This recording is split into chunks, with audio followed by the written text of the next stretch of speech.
আজকাল ছেলেমেয়েরা একদম ফার্মের পোল্ট্রি মুরগির মতো হয়ে গেছে। হ্যালো গাইস, আসসালামু আলাইকুম। সবাই কেমন আছেন? আশা করি আমার কথাটায় কেউ মাইন্ড করবেন না। আমি কথাটা বুঝায় বলতেছি। বর্তমান যুগে ছেলেমেয়েরা এমন অনেক কিছু আছে যে তারা বলতেই পারবো না। যেমন এই গ্রামে চাষবাস করা কি সেটা, তারপরে কোন জমিতে কি আবাদ করা হয় সেটাও বলতে পারবো না। যাই হোক, যদিও মানে আপাতত গ্রামের কিছু মানুষ বা কিছু ছেলেমেয়েরা যারা গ্রামে বড় হয় তারাই বলতে পারবো। যাই হোক, আমার কাছে সবচাইতে বেশি ভালো লাগে, মনে হয় আমার দাদি নানিরাই সবচাইতে ভালো একটা সময় পার করে গেছে। তারা সবকিছুই পাইছে, যদিও তাদের সময় ইন্টারনেট ছিল না, কারেন্ট ছিল না। তারপর আমি মনে করি তাদের জীবনটাই সবচাইতে বেস্ট। কারণ তারা সন্ধ্যার পরে গল্প করার মতো অনেক মানুষ পাইছে। তারপর একসাথে আসর করা হইছে।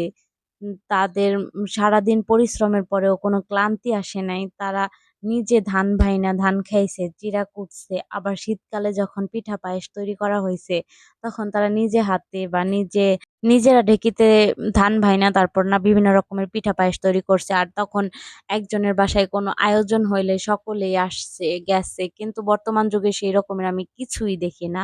কেউ কারো বাড়ি যায় না, সারাক্ষণ সবাই ফোন ফোন নিয়ে থাকে।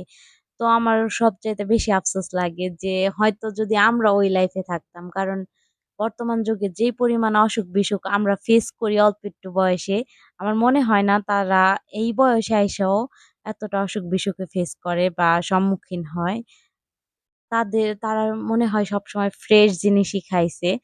আর মানে বর্তমান যুগের ছেলেমেয়েরা কষ্ট করতেই চায় না। তখনকার মানুষগুলা এত কষ্ট করছে, তারপরেও দিন শেষে তাদের মুখে একটা হাসি থাকছে। একটা ভালোবাসা কাজ করছে। কেউ মানে বাটি চালান, কারোর বাড়ি কিছু হইলে পরে যেমন পিঠা, পায়েস এই বাড়ি থেকে ওই বাড়ি, তারপর সন্ধ্যার পর আসর, সেই জিনিসটা আমরা পাই না। যাই হোক, আমরা আমরা বর্তমান গ্রামে থাকার পরেও মানে এইসব অনেক কিছুই আছে যে চিনি না কিভাবে মানে কাজ করতে হইব, কোন কাজটা করলে ভালো হইব বা চাষবাসের ক্ষেত্রে হোক, কোনো রকমের আইডিয়া ওইরকম ভাবে থাকে না যদিও। তো যাই হোক, আমি চেষ্টা করতেছিলাম নানুর বাসায় আসার পর, নানি এবার ১ম ধান বুনছে। তো আমিও চেষ্টা করতেছিলাম। চেষ্টা করতে, করতে মানে একটু কাজ করার পরে আমার হাতটা কাইটা গেছে। কারণ আমার অভ্যাস ছিল না। এই সমস্ত কাজ আমরা কখনো করি নাই। চেষ্টা করা ঠিক, সবারই সবটা শিখা রাখা উচিত। কারণ আমার মনে হয় না কিছুদিন পরে বাংলাদেশে এরকমের চাষবাস জিনিসটা থাকবো। সবারই উচিত নিজস্ব জমিতে বা বাড়ির কোনো ছাদে একটু চাষবাস করা, কিছু রোপণ করা, তাতে মানুষের একটু আইডিয়া হবে আর বাইরের থেকে ফরমালিন মুক্ত কিছু খাওয়া যাইবো। যাই হোক, এই যে দেখতেছেন আমার খালাতো বোন, এও মানে ক্লাস 8 এ পড়ে, এবার 9 এ উঠবো। এও মানে একটা কাজও ঠিকঠাক মতো করতে পারে না। কাজ কি, রান্না-বান্না কি বোঝে না। কিন্তু আগের যুগের মানুষ অনেক ছোটবেলা থেকে রান্না-বান্না শিখতো। মানে এও সারাদিন ফোন নিয়ে ঘাটাঘাটি করে। ফোন নিয়ে সবসময় থাকে। সকলেরই উচিত একটু আদিম যুগে ফিরা যাওয়া, কিছু একটা করা। যদি এই সমস্ত কাজ নিজেরা করি তাহলেই হয়তোবা দেশটা আরো ভালোর দিকে যাইবো।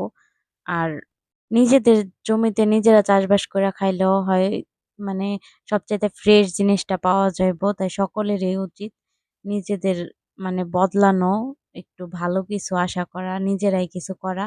আর দীর্ঘায়ুর জন্য বর্তমান যুগে বাইরের জিনিসের চাইতে ঘরের জিনিসটাই বেস্ট আমি মনে করি। তাই জন্যই বললাম যে বর্তমান যুগে ছেলেমেয়েরা, আমিও এর মধ্যে আছি। আর বর্তমান যুগে এমন হয়ে দাঁড়াইছে ফোনের কারণে বা ইন্টারনেটের কারণে বাবা-মারেও সময় দেওয়ার মতো সময় পাইতেছে না ছেলেমেয়েরা। সবসময় ফোন নিয়ে থাকে। তো আমার কথায় কোনো ভুল ত্রুটি হইলে অবশ্যই ক্ষমার দৃষ্টিতে দেখবেন। আল্লাহ হাফেজ।